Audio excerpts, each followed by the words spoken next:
Hello mga idol, kumusta kayong lahat dyan? At welcome sa ating bagong episode ng ating vlog, ang Sabong Idol Canada.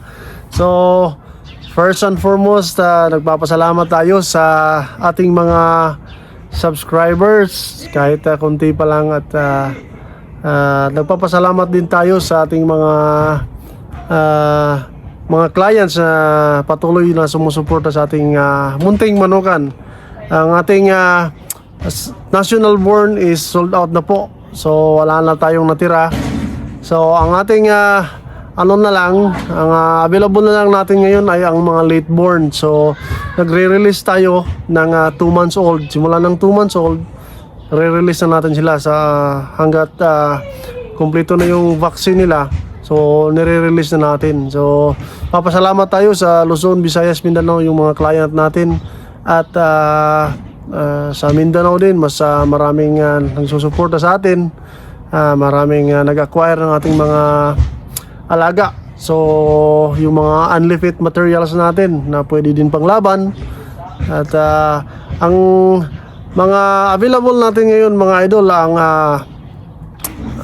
Super Kanawayo natin, ang Dirty Dome, at yung Hitman Hats, Hitman Gray, at saka yung Hammer Hats natin. So ito yun sila mga idol. So ito na yung mga late born natin na available mga idol. Ang Hitman Hats, Hitman Gray, at Dirty Dome, yung Super Kanawayo natin. May ilan-ilan dito, Super Brown Red, pero konti na lang, at saka Tornado Hats kasi mga din yun, in demand din natin ngayon kasi maganda yung record natin sa last year. Ang daming mga update na maganda yung nila, records sa mga fights. So ito mga idol, tapos na to sila na vaccine ng Lasuta. So na lang to sila, Foul Cholera at saka Coryza, para okay na to sila. Pero pwede na to sila yung release. At message lang po kayo kung interesado kayo sa mga unlifted materials natin. So solid na to lahat ng mga linyada natin dito. So lang kayo, message lang kayo sa messenger natin sa Hammerfort Game Farm. So ito, running na to sila, 3 months. Kasi 2 months old na to sila eh. Yun, maganda na yung mga pangangatawan nila. So safe na sila pag iti-travel natin. Makakasurvive na sila talaga. Saka the reason why nagre-release tayo ng 2 months, para naman hindi kayo lugi sa shipping. Like for example, kung nasa Luzon kayo, Visayas, magkasya yung 4 na heads sa isang double box. So safe, nakaka-save kayo sa sa shipping. So ito yung mga idol, magaganda to lahat ng mga natapos na din natin na call sila. Yung mga hindi pumasa, natin, inuulam na ng ating mga farm boys. So ito na lang yung mga na-select. So mga healthy. Maganda talaga pag maganda tingnan pag healthy yung mga alaga. Yun mga magaganda na yan. So nakakatuwang tingnan sa mga alaga natin. Nagpapasalamat din tayo sa mga sumusuporta sa atin, nagtitiwala sa ating mga alaga. Ito na yun sila, late born na lang yung available natin. Sold out na yung national. At meron pa tayong available mga idol, yung mga late born natin. Late born natin, ito yung mga available natin na pwede natin i-share. Pwede pang materials at saka pwede pang laban. WPC banded, late born. Ito sila.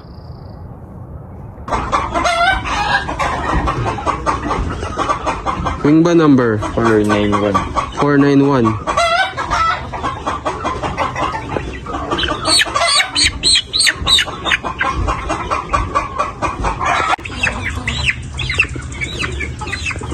Hitman Hammer. Hitman number.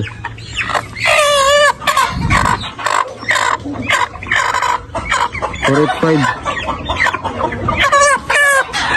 485. Ano ka to?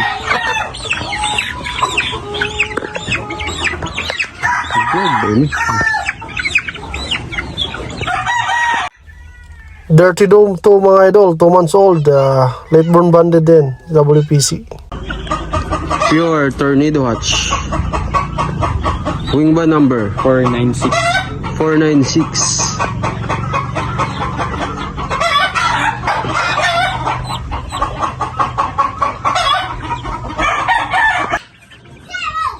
Hammer Hatch.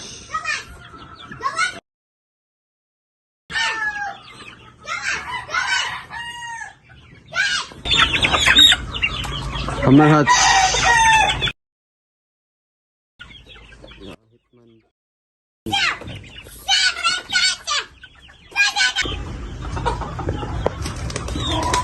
Pure Hitman Hatch. Wing ba number? 495. 495. Hungry. Hitman Gray. Then, Hitman Gray. Hitman percent Hitman.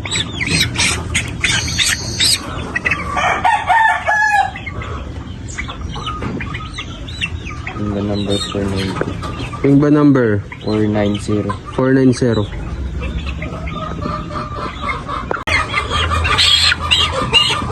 Pure SBR. Wing ba number? Wing ba?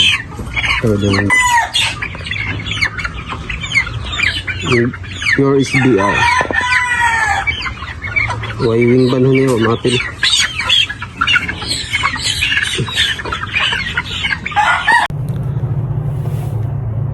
Lumipat ako mga idol kasi madilim na dito. May araw pa pero alas 9 na ng gabi dito. Ano? Medyo ano pa, maliwanag pa. Ito yung front yard namin dito. Yan. Pwede pa nga lagyan ng TV. Ang ganda na lagyan ng TV kaso wala tayong manok dito. Aabutin ng taglamig. Hindi mabubuhay. Oh. Ang ganda na yung grass. Ang ganda sana lagyan ng manok. Ito yung mga kapitbahay namin dito. So, ipapakita ko naman yung mga idol at mga ibang breeding materials natin, yung mga broodcock natin. Ito, ipapakita ko sa inyo yung maliit na breeding area natin. So, ito yung maliit na breeding area natin mga idol. At welcome kayo dito sa ating munting manukan. Ito yung bullstag natin na material, Hitman Hatch. So, mga authentic to. Galing kay Sir Archie, CSB. So, tsaka ito yung super brown red natin na If1 material din sa Mount Banahaw lines. So, nagmumult na to siya. So, nilalagyan na natin siya dyan. Kaya, paanohin natin siya na mag-molt talaga para maano yung balahibo niya, kikintab ulit. Tsaka sa kabila nito ang curvy white natin, ito yung 3 times winner na curvy white. Tsaka ito yung mga isa sa winning line natin sa farm natin. So molting pa rin, pero tapos ito sila na breeding. At ito yung super kanawayo natin, ang 1 times winner din to, unscat.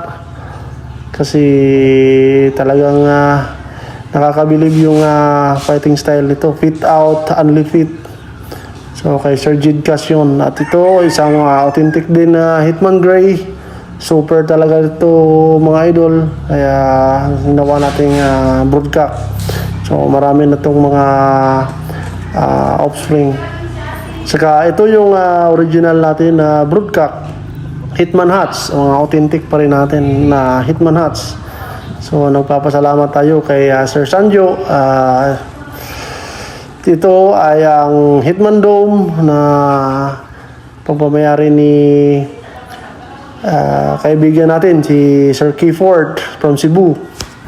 At mga idol, maraming nagtatanong sa atin ng mga kaibigan natin bakit hindi pa daw tayo nag-increase ng presyo ng ating mga alaga. So sa akin naman mga idol, at gusto ko kasing makatulong kasi nanggaling tayo sa backyard. Kaya yung presyo natin ganun pa rin, sasabihin nilang mura pero ano pa rin, stick pa rin tayo dyan. Kasi kahit mas mahal yung mga materialis natin, nagkakahalaga ng 35,000 yung brood stag, and 15k to 20k yung mga pullet na pang materials natin. Pero sinishare lang natin yung mga F1 ng yung brood stag natin, yung presyo natin 8k pa rin, 5k pa rin yung ready to breed na pullets, at saka yung ano natin, yung mga 2 months old pa rin, 3.5 yung baby stags na 2 months old, at saka yung baby pullet is 2k. So yung presyo natin, i-maintain lang pa rin natin mga idol, kasi ang layunin naman natin ay makatulong sa ating mga kapwa backyard breeder, makakaroon din ng mga quality na mga manok sa murang, hindi naman mura pero affordable na halaga, at kayang-kaya sa mga pang backyard natin na mga ka-breeders. So yun lang yung update natin mga idol. So kung interesado kayo sa natin, yung mga palahin natin, gusto nyo ng mga unlifit, gusto mo yung mga power at saka game ng mga manok, igagarantisado or gagaranti ako na yung mga manok natin ay may ganyan na mga fighting style. So maraming salamat again sa mga sumusuporta sa ating munting manukan, at sana ay maayos sa inyong mga pagmamanok dyan, mga kapwa backyard breeders, at hanggang sa muli nating pagkikita dito sa vlog natin. At visit lang sa natin Facebook page, ito yung Facebook page natin, Hammerfoot Game Farm. And then kung may mga inquiries kayo, maaari kayong mag-message sa messenger natin, at re-replyan ko po kayo. So yun lang po, God bless po sa ating lahat, and mabuhay po.